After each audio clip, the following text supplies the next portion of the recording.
Salut! J'ai eu deux questions cette semaine. J'ai eu une question sur comment faire pour donner un espèce d'effet d'usé sur les coins ou les côtés d'un objet.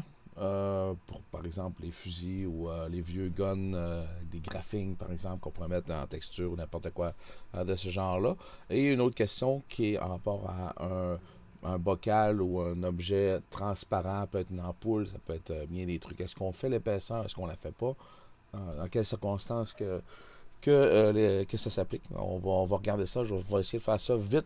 Je me donne 10 minutes pour faire ça, pour faire chaque étape. Fait que maximum 20 minutes la vidéo, ça marche. Good! On part avec ça. J'ai déjà préparé la scène, évidemment, fait que ça va être un petit peu plus rapide. Pour faire l'espèce d'effet d'usure, habituellement, les objets, là, lorsqu'on les utilise pendant un certain temps, on les échappe, on met de l'âge sur ces objets-là. Ça va surtout être sur les coins qui risquent d'être le plus maganés. Ça va être sur les coins et sur les arêtes, là, sur les arêtes, tout le long de l'arête, qui risquent d'accacoter. Parce que la surface, elle ici, se trouve à être protégée un peu par les côtés, par les arêtes justement, puis les coins. Alors c'est plus rare là, que on va vraiment user là, la surface ici. Euh, Par exemple, mon téléphone, ben, tous les coins sont usés, puis après ça, l'écran commence à se craquer puis à se détériorer. Ce qui est déjà le cas sur mon téléphone, évidemment. On dirait que c'est fait pour s'user vite. Good! On fait ça vite. On prend ça ici. Je vais mettre le matériel, le shader. Premier, je vais foutre un standard surface. En fait, non, je vais utiliser un mix 2 colors. Fait que, peser sur tab, on va écrire mix ici. Un mix shader. Puis, dans ce mix-là, je vais mettre la couleur blanche sur 1 ici. Puis, je pourrais avoir un deuxième standard qui, lui, va être sur le shader 2, qui pourrait être... bon, par exemple, celui-là pourrait être mon usure. Alors, je vais la mettre plus pâle, on s'en fout. On met du metalness comme si c'était métallique en dessous. OK. Et le roughness, pas trop. Peut-être un peu moins de roughness. Comme ça. OK. Donc, admettons que ce serait une espèce de... On va le mettre un petit peu plus foncé, t'sais. Espèce de côté métallique en dessous. Là. On pourrait mettre des textures de graphing au travers de ça si on voulait. Je suis sûr qu'il y a plein de textures intéressantes là, qui pourraient très bien faire la job. Là. Mais en BOM, par exemple, on rentre pas là-dedans. Vous avez déjà la connaissance pour faire ça. Je délite ça ici, je n'ai pas besoin. Et celui-là ici, ben, ça pourrait être la couleur de mon objet. J'aurais pu prendre même l'autre que j'avais tout à l'heure. Là. On va y mettre, je sais pas, une couleur. On va changer, on va le mettre vert. OK? Fait que j'ai une espèce de fusil vert. Bon, mettons. Et pas trop réflectif. Good. Donc, qu'est-ce que ça me donne pour l'instant? Bien, évidemment, si je m'en vais mapper le standard, le mix shader dessus, et que je regarde ce que ça me donne un mix entre les deux. J'ai entre le... Si je regarde ce que j'ai là, j'ai 50% ici. J'ai un blend, donc un mélange de 50% de la texture 1 et 50% de la texture 2. Donc souvent, ce que ça nous prend, c'est un mix pour être capable de dire, je veux qu'à certains endroits, ça soit complètement la texture 1, puis à certains endroits, c'est complètement la texture 2. Moi, j'étais appris à faire du gazon, là, à un moment donné, faire comme des patchs de gazon qui sont plus jaunes ou moins en santé, en utilisant un noise qu'on va mettre là-dedans ici. Là, dans notre cas, nous autres, on veut que le noir et le blanc soient seulement sur les arêtes. Alors ça, on peut faire ça.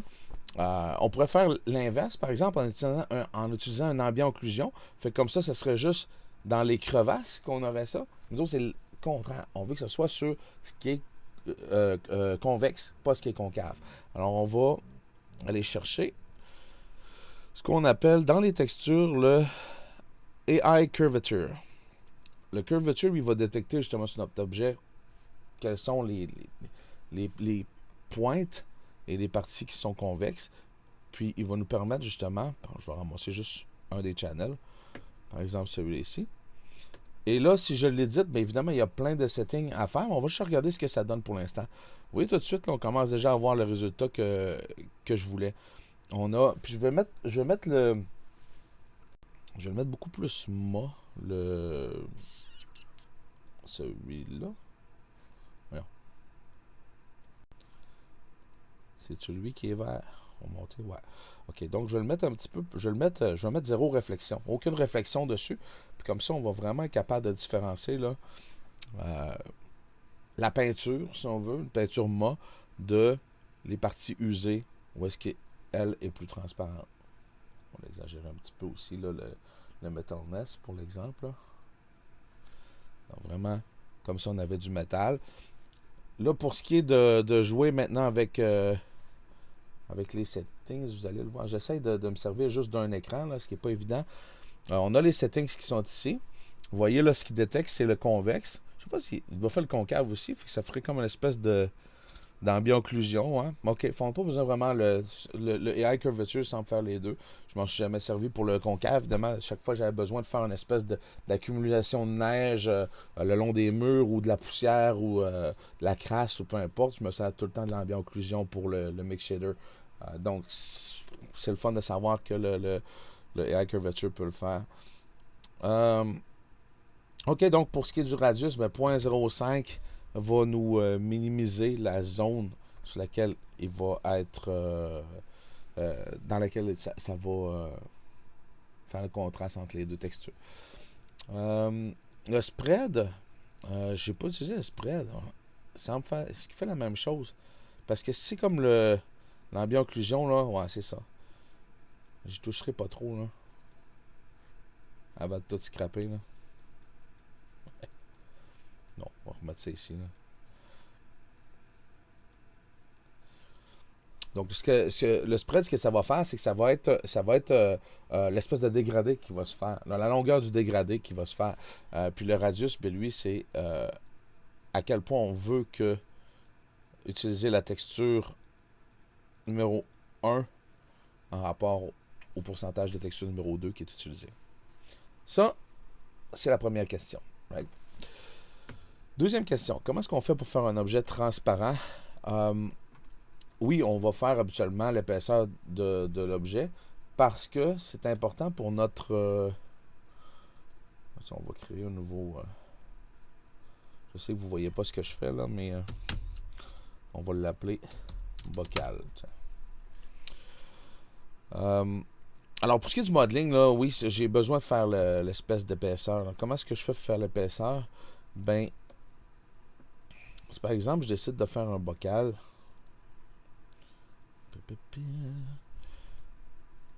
Puis, ben, les références que j'avais tout à l'heure, que je m'étais ramassé, mais que j'ai pu ici. Là. Comme ça. Comme ça. OK. Admettons que je veux faire ça. Que vous voyez pas, là, mais que je vais vous montrer tout de suite dans quelques secondes. Ça. OK. Alors, premièrement, on voit que le bocal est loin d'être parfait. Il y a de l'imperfection. Ça va être dans un bump de noise, par exemple, mais très, très, très subtil. Et ben, j'ai beaucoup de détails ici sur le côté, donc je pourrais m'en servir habituellement comme image de fond, je ne le ferai pas. La première chose que je peux faire, ben, c'est de commencer à sélectionner mes edges. Et avec la touche B, je peux m'en servir comme le soft modeling. Fait que je peux faire une espèce de shape globale. Peser sur B, grossir ça un petit peu. Encore une fois, ici, vers l'intérieur.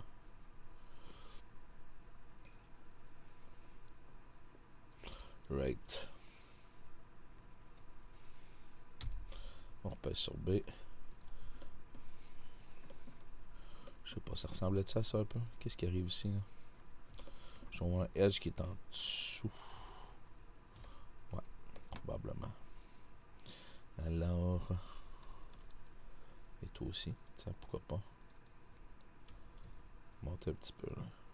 Ah ouais. Golé qui est là, lui. Ah, le petit coquin. Viens ici, toi. Qu'est-ce que tu faisais là? Je suis pas mieux. J'ai-tu gardé mes faces, tu penses?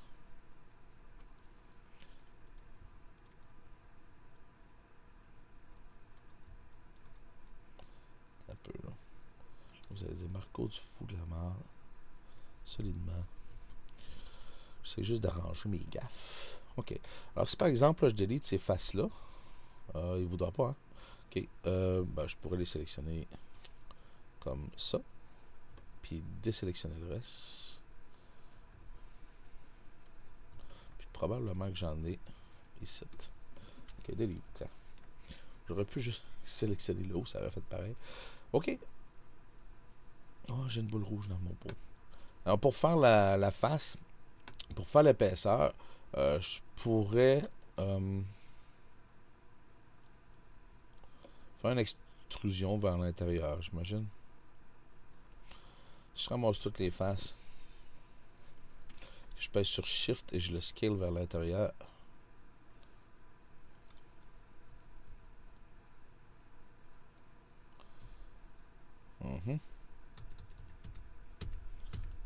Attends, et si je prends l'objet et que je vais dans Mesh, Edit Mesh, Extrude, et que je fais une extrusion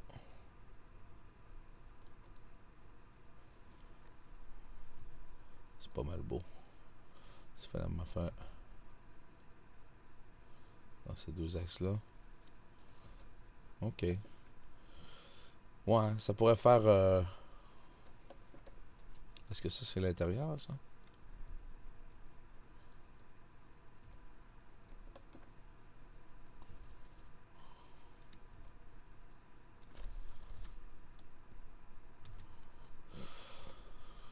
OK.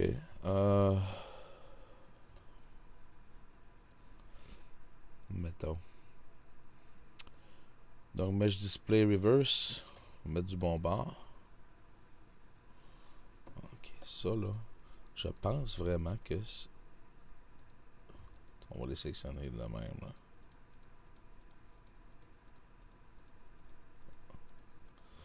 Puis on va les monter vers le haut parce que je pense qu'ils devraient être à l'intérieur, c'est ça. Mon pot est un petit peu comme ça. OK. Bon, tout ça pour le bout de modeling que vous auriez sûrement fait plus rapidement que moi je l'ai fait.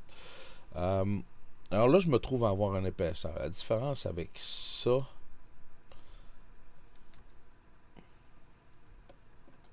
Puis je vais vous montrer une autre façon de la modéliser là, tout à l'heure. Puis on va regarder la différence au rendu que ça donne. Alors, je vais mettre un matériel standard, un shader et un standard surface. Toi, attendons là. Puis, on va regarder à partir d'ici. On va faire plus de place. La couleur, pas vraiment important parce qu'il va être dans la transmission presque à 100%. Je dis presque là, parce qu'il y a tout le temps une espèce de teinte pareille. Là, mais on peut me rendre à 0.98. Là. C'est vraiment très très subtil. En fait, on le verra pas, on va juste le sentir. Ensuite, on va avoir l'index de réfraction qui est à 1.5 présentement. Regardons ce que ça donne.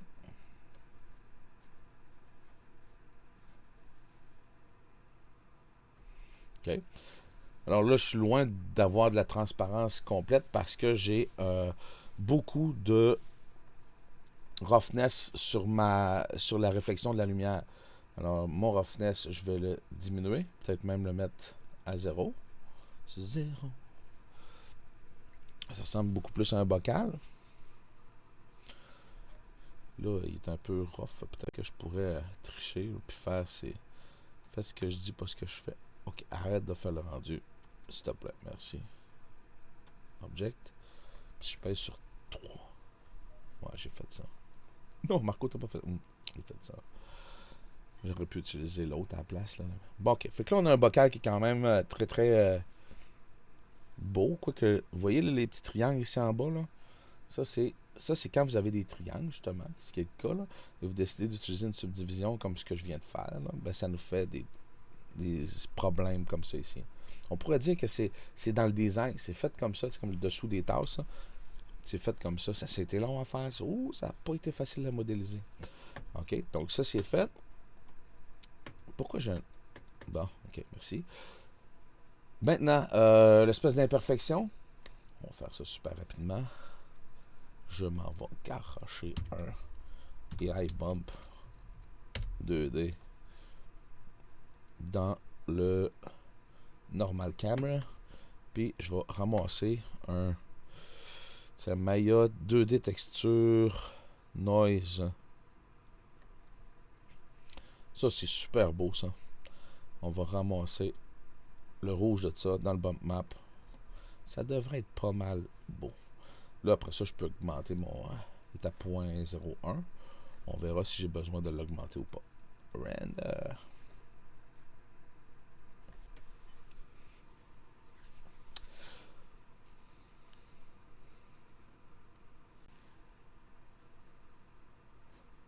Voyez-vous toute l'imperfection qui a été créée maintenant? Elle se fait surtout dans la réflexion, parce que c'est du bump, donc c'est un fake. Puis comme il est transparent, ben, ça se fait surtout sur l'éclairage.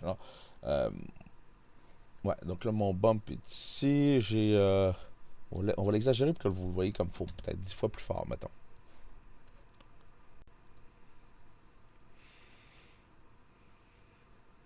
L'avantage que j'ai avec ça, je peux dire, ah, ok, ouais, mais comme l'horizontale est beaucoup plus large, on dirait que ça stretch un petit peu. Alors, ce que je pourrais aller dans mes UV, ben, ou juste jouer avec les U puis les V, le repeat UV. Dans l'horizontale, je pourrais le mettre 2 fois plus. Fait que comme ça, peut-être que ça va être plus beau. Ouais. Nice. C'est plein de petits points là, pour l'instant. Mon espèce de noise, j'ai pas travaillé fort sur la texture. Là. Je vais la mettre en ardoise. C'est un petit truc que j'ai. Si j'aime bien ça, faire ça. Puis je mets sur S. Puis d'habitude, elle apparaît ici. Pendant que j'ai mon autre truc d'ouvert ici. Fait que comme ça, je suis capable de travailler ma texture en même temps. L'amplitude, ok, je pourrais la mettre plus floue peut-être là.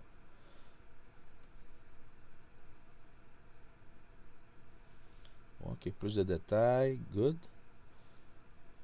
Good. Bon, pas trop. C'est pas le meilleur des noises, hein. J'ai ramassé celui de Maya là. Tiens, on va le changer, on va le mettre en perlin. Perlin est plus efficace.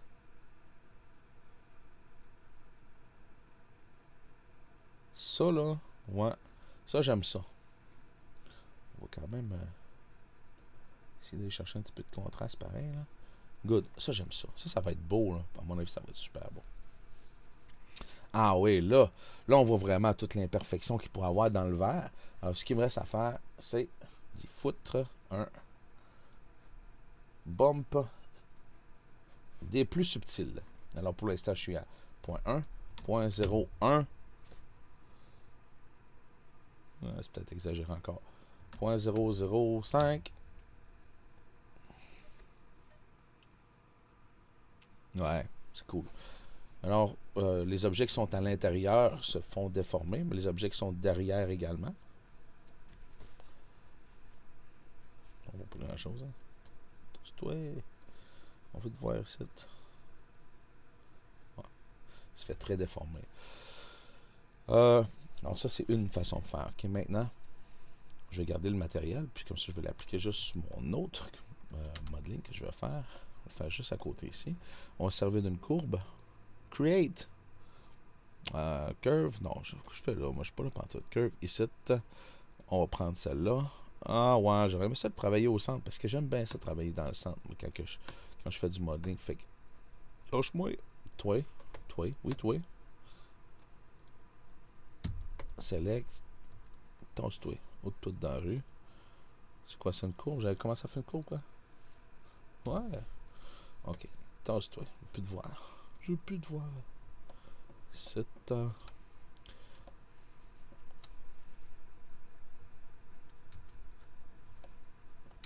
Ok, je fais là. Je suis rendu quoi, là? Je l'ai mis où?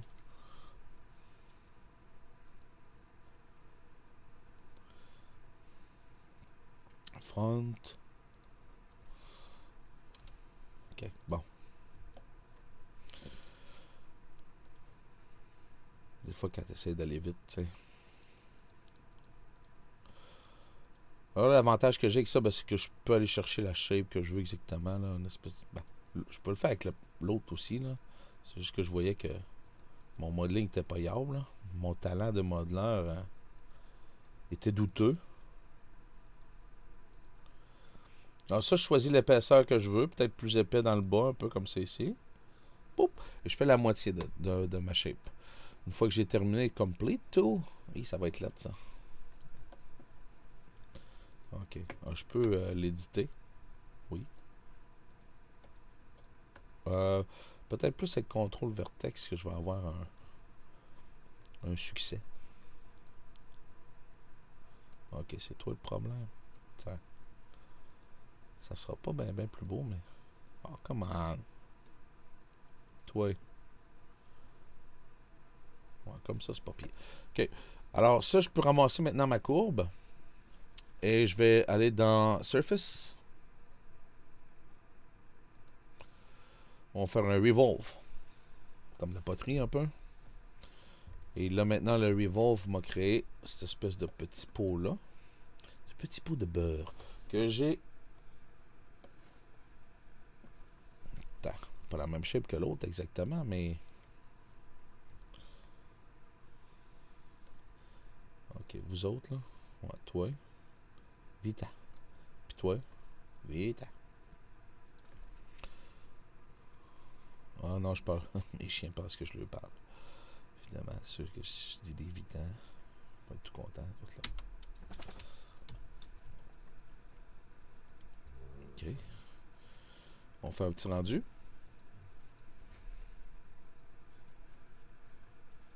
Good.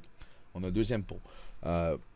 Maintenant, si je l'avais fait sans faire l'épaisseur, qu'est-ce que ça donnerait comme différence? Puis après ça, c'est terminé. Donc, on va faire ça vite. On va y aller avec un cylindre.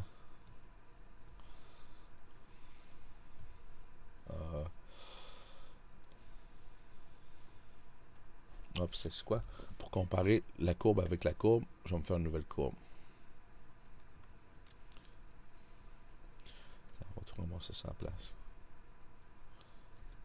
What the fuck? OK. Là, je suis en train de modifier la courbe. OK, c'est important que je passe par là. Je suis en train d'essayer de tasser ça ici, mais je suis en train de tasser la courbe également. Et si je tasse la courbe, je sais pas si vous le voyez, là, le pot en même temps. Là. Alors, si je tasse la courbe et lui ici, mais là, je suis comme en train de dire, il va toujours aller rejoindre le centre pour faire ma modification. Alors, si je veux éventuellement que mon pot soit indépendant de ma courbe, il faut que je le freeze. Alors, en le freezant,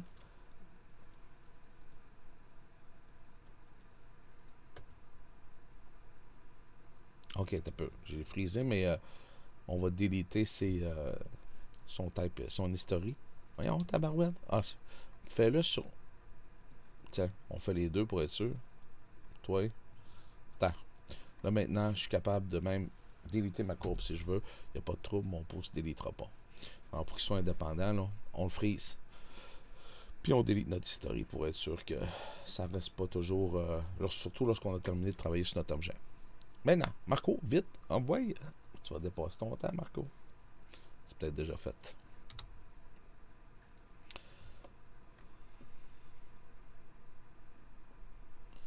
Il est où le centre, là? Je suis posé de le voir, mon centre. Tiens. Hey, c'est pas évident. OK. Alors, on va commencer avec une courbe comme ça.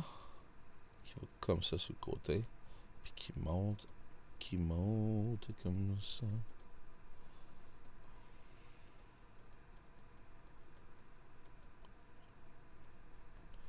Mettons. Complete. Ok, c'est pas super beau, mais c'est pas grave. On fait le tour pareil. C'est pour vous montrer seulement la différence entre les deux. Ah, évidemment, j'étais pas dans le centre.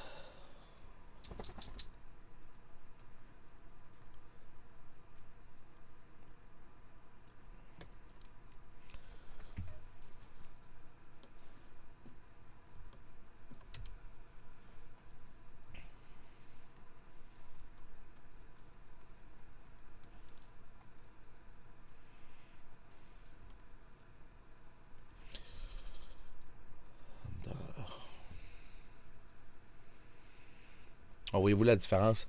On a l'impression là, vraiment que d'avoir un volume plein d'eau, parce que lui, il voit pas vraiment que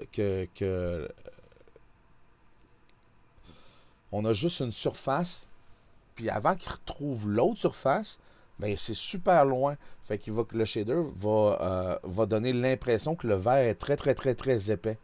Ce qui n'est pas le cas présentement. Alors oui, c'est important de faire notre deuxième surface. À ce moment-là, il ne calcule plus la réfraction entre les deux surfaces que les normales se suivent. Là. Il ne calcule plus la réfraction jusqu'à temps qu'il retombe sur l'autre côté du pot. Ou est-ce que là, il recalcule la réfraction, mais juste pour une petite largeur. Alors voilà.